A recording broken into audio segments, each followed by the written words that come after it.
आदाब।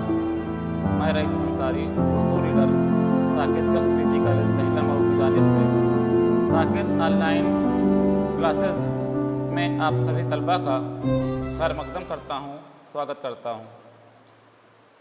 अज़ीज़ तलबा, आज का मैं अपना मौजू शुरू करूँ उससे कबल ये कि आपसे एक बहुत ही मुअद्दबाना और आजिज़ाना गुजारिश है कि आप हमारे इस साकेत गर्ल्स पीजी कॉलेज की जानिब से चलाए जा रहे मुहिम यानी ऑनलाइन क्लासेस में जो मौजू आपको दिया जा रहा है, इस चैनल को आप सब्सक्राइब करें, लाइक करें, कमेंट करें और शेयर करें।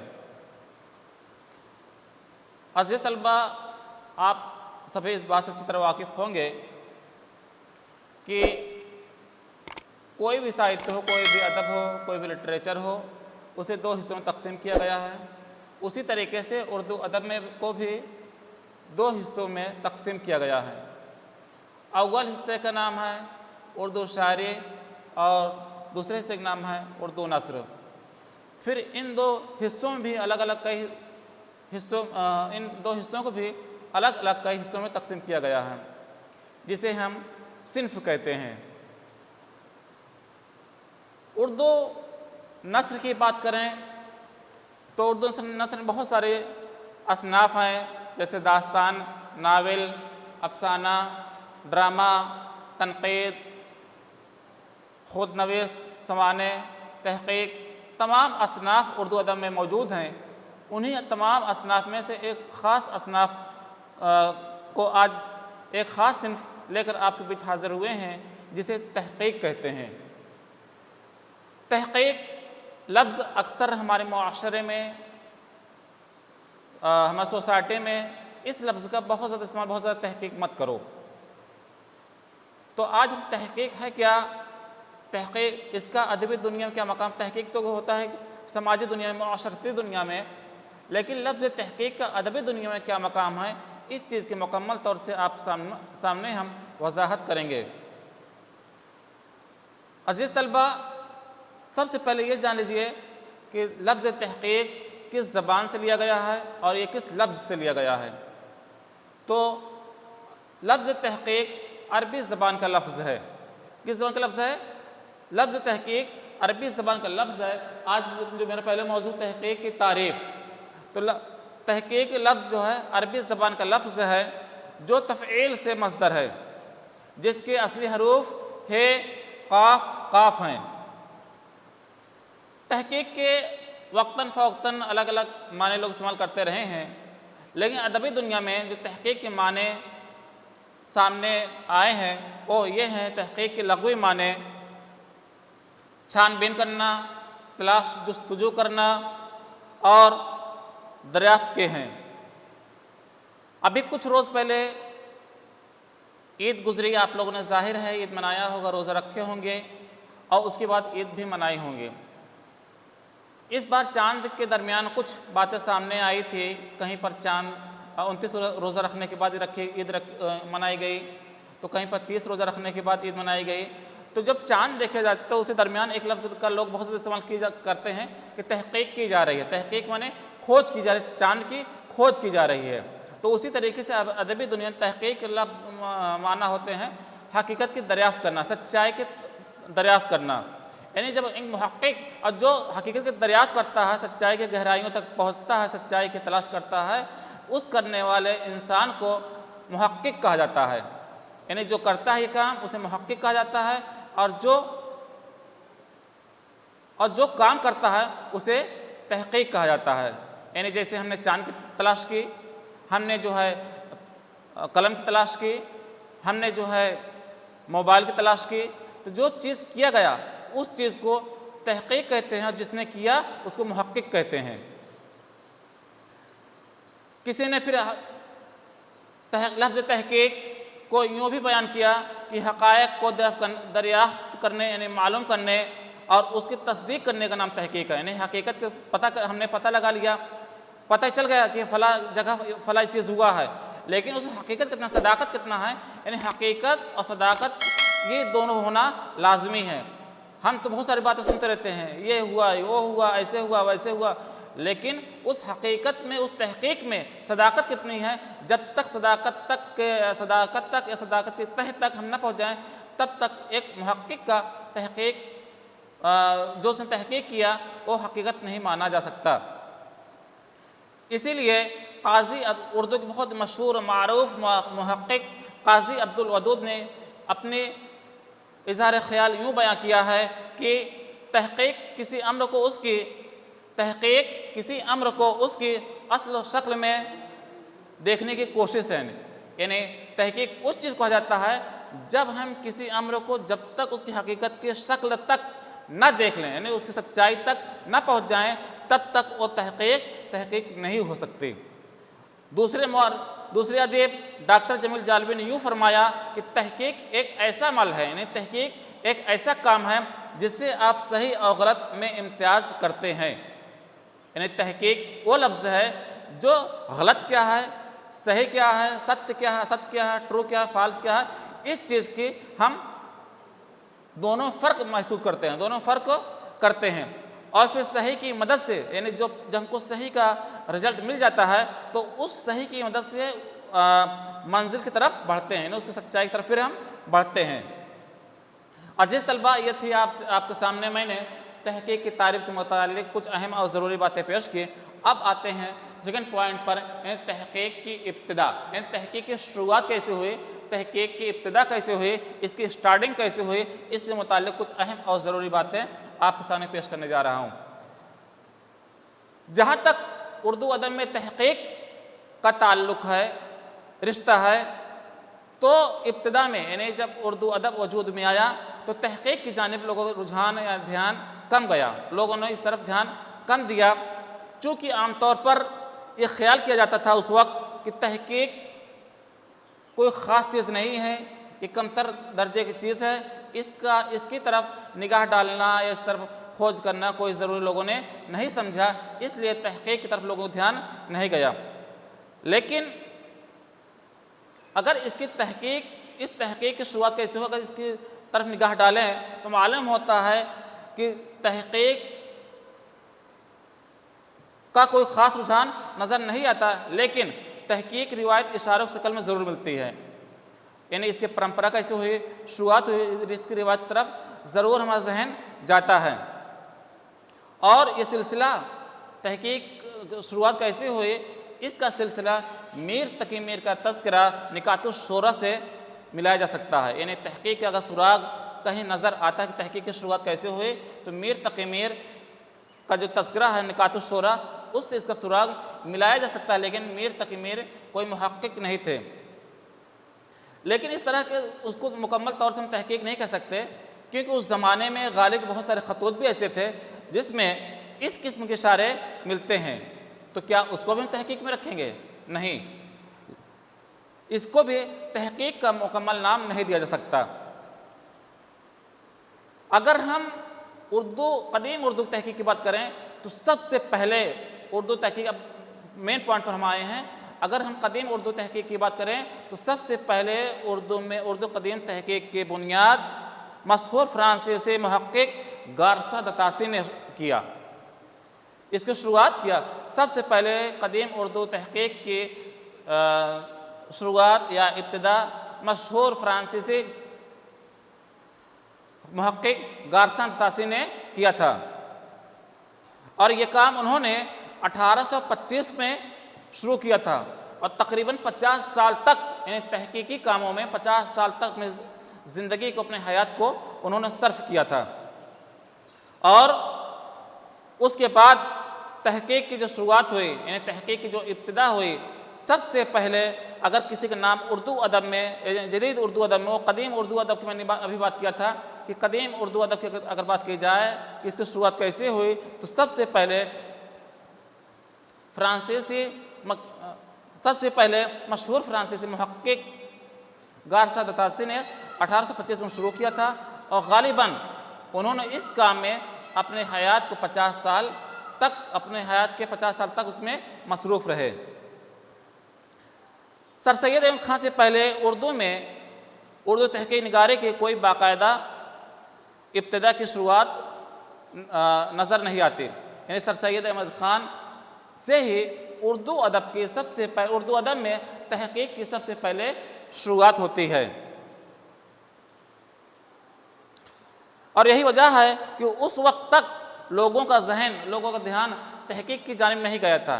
लेकिन जब सर सैयद अहमद ख़ान इस सिन्फ की शुरुआत कर दिए तो उनके जो रफ़्क़ा थे, उनके जो साथी थे, उनके जो दोस्त और अहबाब थे, उनकी अदबी दुनिया में भी तहक़ीक़ी काविशें नज़र आती हैं और उनके यहाँ भी तहक़ीक़ी कामों की बुनियाद दिखाई देती है। लेकिन अगर हम इसकी इर्तिका की बात करें तो सबसे पहले तहक़ीक़ की शुरुआत सर सैयद अहमद ख़ान ने शुरू किया और उनकी एक बहुत ही मायानाज़ तसनीफ़ है जिसे आसारुल सनादीद कहा जाता है। यानी आसारुल सनादीद से ही उन्होंने तहक़ीक़ काम की शुरुआत किया था और उनका सबसे बड़ा तहक़ीक़ी जो कारनामा है वो यही है आसारुल सनादीद। और इस किताब को उन्होंने 1847 ईस्वी में तहरीर किया था। जिस ज़माने में सर सैयद अहमद ख़ान ने तहक़ीक़ की शुरुआत की थी उस ज़माने में कुछ और उर्दू के अदबा और शोहरत है जिनके यहाँ भी तहक़ीक़ी काविशें नज़र आती हैं, जिनका नाम काबिल ज़िक्र हैं। जैसे मौलाना मोहसिन आज़ाद ने अपने मशहूर मारूफ़ किताब सुखनदान फ़ारस और आब हयात के ज़रिए हकीकत निगारी की रोशनी डाली और यहीं से ही तहक़ीक़ की जो है दुनिया में एक भूचाल आया और धीरे धीरे जो है तहक़ीक़ी लफ्ज़ तहक़ीक़ जो है उर्दू अदब का एक सिन्फ बनकर तैयार हुआ। उसी ज़माने में मौलाना अल्ताफ़ हुसैन हाली, अल्लामा शिबली नोमानी जैसे अदीबों, शायरों, नज़्म निगारों, तनक़ीद निगारों के यहाँ भी तहक़ीक़ी काविशें नज़र आती हैं। आइए अब कुछ ख़ास मुहक़्क़िक़ों का जिनका तहक़ीक़ की दुनिया में एक मोतबर, एक बहुत बुलंद मकाम है, उनका ज़िक्र करते हैं और उनमें से किसी ख़ास यानी हाफ़िज़ महमूद शिरानी की तहक़ीक़ निगारी का जायज़ा लेते हैं। उस ज़माने जब सर सैयद अहमद ख़ान ने तहक़ीक़ निगारी की शुरुआत कर दिया था तो उसके बाद मौलाना अल्ताफ़ हुसैन हाली, अल्लामा शिबली नोमानी, मौलाना मोहसिन आज़ाद जैसे नसारों के यहाँ भी, नस्र निगारों के यहाँ भी तहक़ीक़ी काविशें नज़र आती हैं। उनके बाद अगर किसी के यहाँ तहक़ीक़ी दुनिया की किसी ने बड़ा काम किया है वो है हाफ़िज़ महमूद शिरानी, काज़ी अब्दुल वदूद, इम्तियाज़ अली अरसी, रशीद हसन ख़ां, मोहम्मद हसन, अब्दुल हक, शमसुर रहमान फ़ारूक़ी साहब के यहाँ भी तहक़ीक़ी काविशें नज़र आती हैं। जैसा कि मैंने अभी ज़िक्र किया कि तहक़ीक़ की दुनिया में बहुत सारे अदबा, शोरा, तन्नक़ादों ने काम किया है, लेकिन आज मैं आपके सामने उर्दू तहक़ीक़ की दुनिया में जिसे उर्दू तहक़ीक़ का मुअल्लिम अव्वल कहा जाता है, मैं आज उर्दू तहक़ीक़ के मुअल्लिम अव्वल, कभी कभी इम्तिहान में बच्चों सवाल कर लिया जाता है कि उर्दू तहक़ीक़ का मुअल्लिम अव्वल किसे कहा जाता है, तो याद रखिएगा उर्दू तहक़ीक़ मुअल्लिम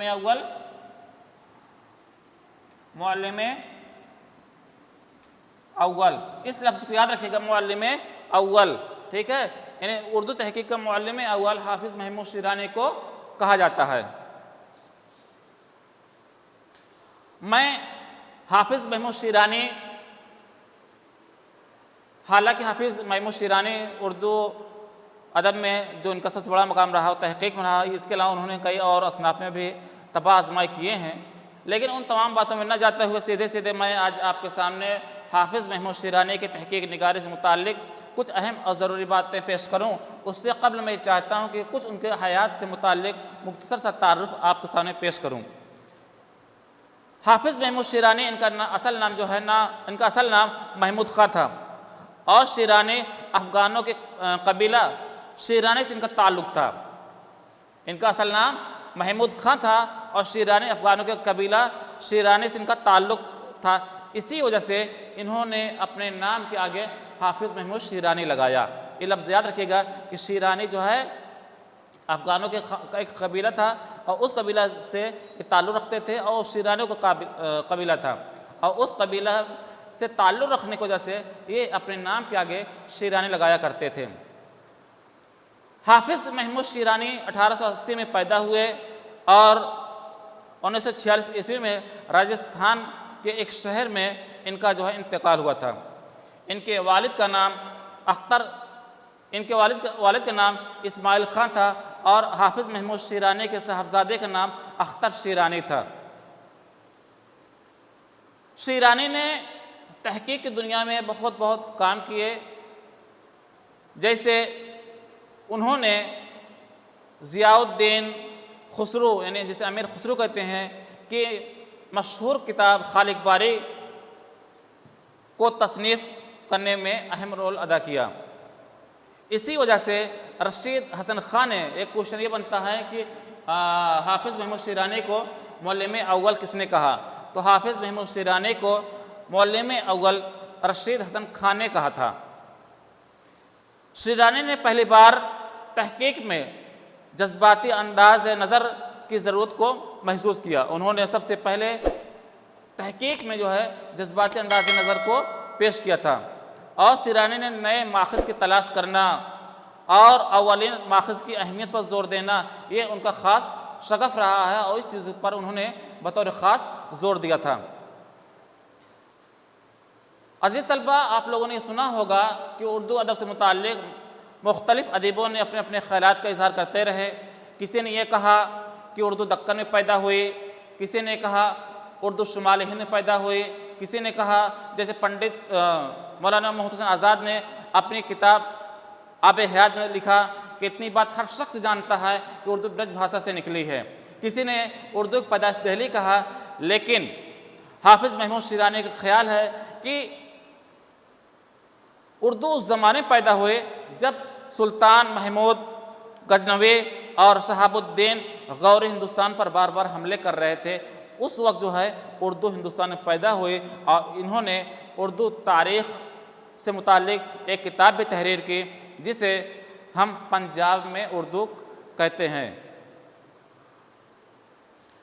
ये हमने उनका मुख्तसर सा तारुफ पेश किया। अब आइए हम उनके तहकीकी काविशों की जायज़ा लें कि उन्होंने उर्दू तहकीक की बुनियाद कैसे डाली, तहकीक में उन्होंने क्या चीज़ तलाश किया, क्या चीज़ को उन्होंने अपनाया, किस चीज़ को तर्क किया। इससे मुताल्लिक़ कुछ अहम और ज़रूरी बातें पेश कर रहे हैं। अज़ीज़ तलबा, हाफिज़ महमूद शीरानी अपनी तहकीक की बुनियाद उन्होंने या शुरुआत शेरुल अजम से की, जिस किताब में उन्होंने अल्लामा शिबली की बहुत सारी तारीख़ें और उनके तारीख़ को गलत ठहराया। और ये उनके तहकीक काम जो था, यानी जो हाफिज़ महमूद शीरानी किताब जो उन्होंने शेरुल अजम लिखा था, शिबली नुमानी ने शेरुल अजम किताब लिखा था, उस किताब में क्या क्या खामियाँ थीं, क्या क्या गलतियाँ थीं, उन खामियों को, उन गलतियों को उन्होंने उजागर किया और इस काम को, यानी हाफिज़ महमूद शीरानी के इस काम को अदबी दुनिया में बहुत सराहा गया, उसकी बहुत तारीफ़ें की गई थी। लेकिन उन्होंने शिबली के सिलसिला के जवाब भी दिया और सच्चाई क्या है उस बात को भी उन्होंने अपने तहकीक में पेश किया कि ये तारीख़ गलत है, और अगर गलत है तो उन्होंने सिर्फ गलत नहीं बताया बल्कि हकीकती गैर जानिबदाराना अंदाज में उन्होंने पेश भी किया कि ये गलत है और ये सही है। मैंने अभी शुरू में अर्ज़ किया था या इसके पहले जो मेरे लेक्चर्स हुए उसमें मैंने अर्ज़ किया कि कोई अदीब हो, उर्दू अदब को कई हिस्सों तकसीम किया गया है कि एक नज़्म निगार एक तनकीद निगार भी हो सकता है, एक तनकीद निगार एक अफसाना निगार भी हो सकता है, एक अफसाना निगार एक गज़ल गो भी हो सकता है और एक गज़ल गो एक कसीदा गो भी हो सकता है। तो उसी तरीके से शीरानी भी कई चीज़ों में, कई असनाफ में तबाह आजमाई किए थे, लेकिन शीरानी साहब की जो नज़र थी, जो उनकी निगाह थी, वो फ़न तहकीक पर बहुत गहरी थी, यानी उस पर फ़न तहकीक पर बहुत अच्छी उनको दस्तरस थी। जैसे बाज़ार में 10 तरह के फल लगे हुए होते हैं, हर फल के कोई ख़रीदार होता है और हर शख्स की अपनी अलग अलग पसंद होती है, लेकिन जो फल लगाया है ये ज़रूरी नहीं है कि हर एक इंसान 10 फल पसंद कर ले, और ये ज़रूरी नहीं है कि हर इंसान 10 फल को नापसंद करे। उसी तरीके से अदबी दुनिया में भी जो मुहक्किक, अदीब, शायर, अब कुछ शख्स ऐसे होते हैं 5 फल पसंद करते हैं, 5 फल में एक फल उनको बहुत ज़्यादा पसंद होता है, कुछ को 6 फल पसंद होता है, 6 फल में एक फल कोई बहुत ज़्यादा पसंद होता है, किसी को 2 फल बहुत ज़्यादा पसंद होता है।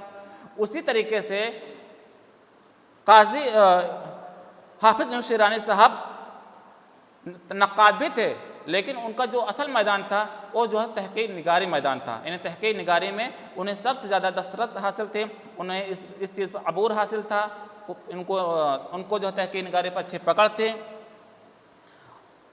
क्योंकि तहकीक के लिए भी लाजमी है कि एक मुहक्किक के अंदर जब तक तनकीद शऊर नहीं होगा तब तक वो एक अच्छा मुहक्किक नहीं कहला सकता। क्योंकि तहकीक जो मुहक्किक होता है जिस चीज़ की तलाश करता है उसके बार बार उस चीज़ पर बार बार उस तनकीदी निगाह डालता है, उसमें खामियों की तलाश करता है, उसमें खूबियों की तलाश करता है। और जब तक इन खामियों और खूबियों की तलाश नहीं करेगा, नहीं उससे तलाश करेगा, तब तक उसकी तहकीक एक अच्छी तहकीक कहलाने के मुस्तहिक नहीं हो सकते। इसलिए मुहक्किक के अंदर तनकीद शऊर का होना भी लाजमी और ज़रूरी है। हाफिज़ महमूद शिरानी साहब की तहकीक निगारी की एक बहुत बड़ी खुसूसियत, एक बहुत बड़ी खूबी ये थी कि उनकी तहकीक में बहुत ही सच्चाई और बहुत ही सदाकत है। मैंने अभी शुरू में अर्ज़ किया था कि तहकीक तो हर शख्स कर सकता है। तहकीक तो हम कर दें कि फला जगह खोदने पर सोना निकल रहा है, तहकीक तो हम ये कर सकते हैं फला शख्स के चेहरे पर 5 आँखें हैं, लेकिन उस हकीकत के तफ्तीश करना, उस हकीकत तलाश करना हमारे लिए मुश्किल काम है। तहकीक तो कोई कर सकता है, तहकीक हर इंसान मुहक्किक है, लेकिन हकीकत पर जब तक मुबनी नहीं होगा, हकीकत पर जब तक बना नहीं होगा, तब तक वो एक अच्छा मुहक्किक और जो उसने तहकीक किया वो तहकीक एक अच्छी तहकीक नहीं कही जा सकती। तो हाफिज़ महमूद शिरानी साहब की सबसे बड़ी खूबी और खुसूसियत ये थी कि उनकी तहकीक में सच्चाई और सदाकत कूट कूट कर भरी हुई थी। यही वजह थी कि वह उनकी तहकीक निगारे या तहकीक की दुनिया में उनका एक अपना अलग और मुनफरिद मकाम हासिल है। क्योंकि उनकी तहकीक में सदाकत और सच्चाई के होने के कुछ असबाब भी हैं। असबाब ये हैं कि उनकी तहकीक निगारी में मगरबी असरात भी नज़र आते हैं, क्योंकि उन्होंने मगरबी अदब का भी बहुत गहराई और गिराई से मुताल्ला किया था, जिसकी वजह से उनकी तहकीक में हकीकत और सदाकत नज़र आती है। ओह जब किसी अदीब का या अदीब के किसी फ़न का जायज़ा लेते हैं तो उसके बारे में जब तक सच्चाई हकीकत के तह तक नहीं पहुंच पाते, तब तक वह जो है अपने तहकीक के कारनामों में उसको पेश नहीं कर सकते। अज़ीज़ तलबा, वक्त बहुत मुख्तसर है, आइए हाफिज़ महमूद शिरानी के कुछ अहम किताबों पर मुख्तसर तारुफ पेश करके अपनी बात को ख़त्म कर रहा हूँ।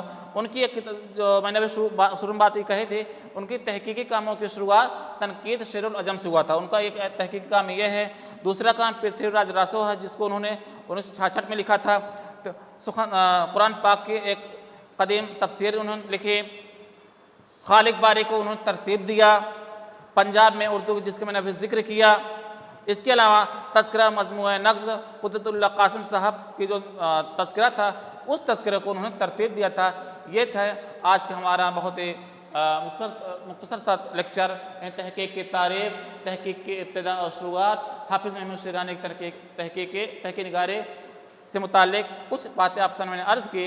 और आपसे फिर से एक बार गुजारिश करता हूं कि आप हमारे चैनल को सब्सक्राइब करें, लाइक करें, कमेंट करें और शेयर करें, ताकि आने वाले सभी वीडियोस आप तक हमारे पहुंचते रहे। शुक्रिया। इस वीडियो को अपने दोस्तों के साथ ज़रूर शेयर कीजिए। अगर इस टॉपिक पर आपके कोई भी क्वेश्चन हैं तो नीचे कमेंट करके पूछिए, हम उत्तर देने का प्रयास करेंगे। और अगर आपने अभी तक हमारे चैनल को सब्सक्राइब नहीं किया है तो तुरंत सब्सक्राइब करिए, साथ ही बेल आइकन पर क्लिक करें, ताकि आगे आने वाले सभी वीडियो आप तक पहुंचते रहें और आप हमसे यूं ही जुड़े रहें।